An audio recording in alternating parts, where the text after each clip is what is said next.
আসসালামু আলাইকুম। শিউলিস কিচেনে সবাইকে স্বাগতম।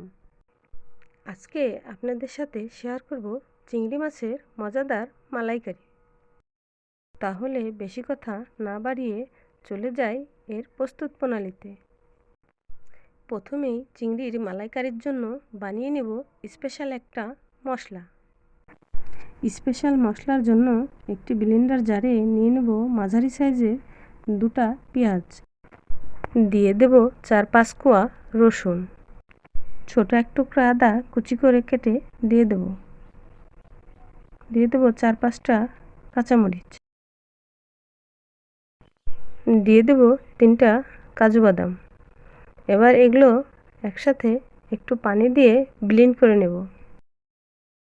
চিংড়ির মালাইকারিতে আমি নারকেলের দুধ ব্যবহার করব।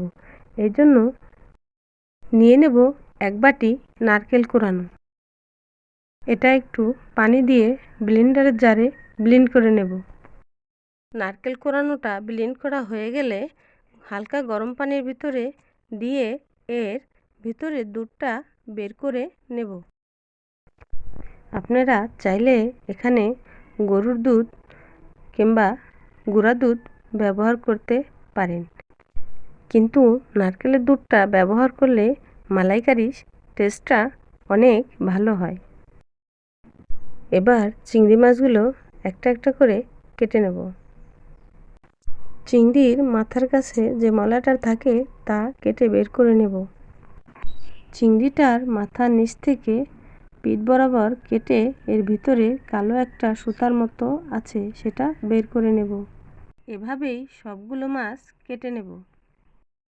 একটা পাত্রে সামান্য একটু লবণ, হলুদের গুঁড়া একটু আর সামান্য পানি মিশিয়ে একটি ব্যাটার বানিয়ে নেব।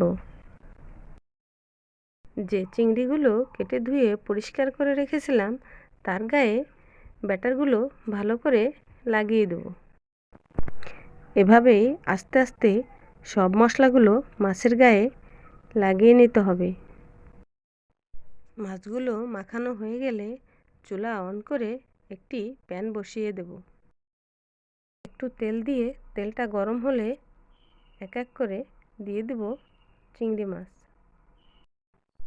চিংড়ি মাছগুলো এখন একটু উল্টে দেব। বেশি ভাজলে চিংড়ি মাছটা ড্রাই হয়ে যাবে, খেতে ভালো লাগবে না।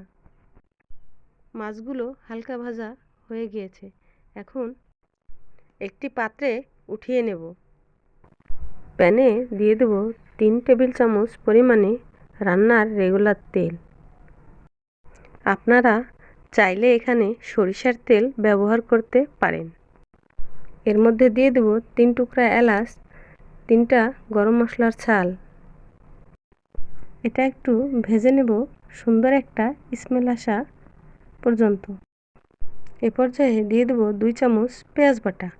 পেঁয়াজটা ভালো করে ভেজে নিতে হবে যাতে এর কাঁচা গন্ধটা না থাকে। এবার দিয়ে দেব আগে থেকে বানিয়ে রাখা সেই স্পেশাল মশলাটা, দিয়ে কিছুক্ষণ কষিয়ে নেব। দিয়ে দেব 1/2 চামচ হলুদের গুঁড়া, আবার একটু কষিয়ে নেব।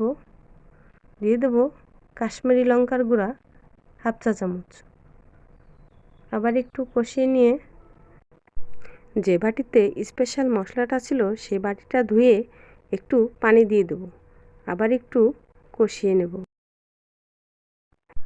ততক্ষণ কষাতে হবে যতক্ষণ না মশলার তেলটা উপরে উঠে আসে। দেখুন মশলা থেকে তেলটা উপরে উঠে এসেছে। এবার দিয়ে দেব আগে থেকে রেডি করে রাখা নারকেলের দুধটা।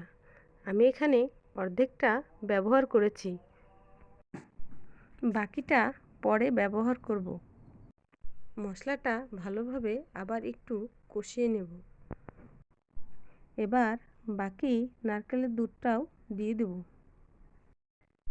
এবার এটা ভালোভাবে নেড়েচেড়ে একটু কষিয়ে নেব।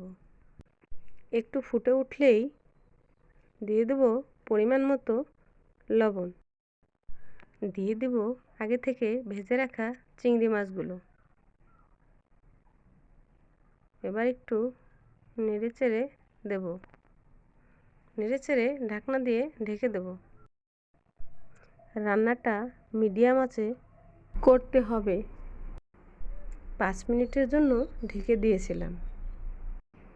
এবার ঢাকনাটা খুলে একটু নেড়েচেড়ে দিয়ে দেব 4-5টা কাঁচামরিচ। এবার দিয়ে দেব হাফ চামচ চিনি।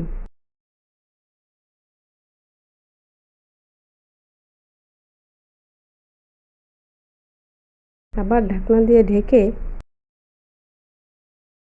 ঢাকনা খুলে দিয়ে দেব হাফ চামচের মতো গরম মশলার গুঁড়া। এখন নেড়ে এটাকে মিশিয়ে দিলেই হয়ে যাবে আমাদের মজাদার চিংড়ি মাছের মালাইকারি। আপনারাও এভাবে রান্না করে খেতে পারেন। আমার ভিডিওটা যদি ভালো লাগে তাহলে চ্যানেলটি সাবস্ক্রাইব করে দিবেন। পাশে থাকা বেল আইকন বাটনটি বাজিয়ে দিতে ভুলবেন না। সবাই ভালো থাকবেন। আল্লাহ হাফেজ।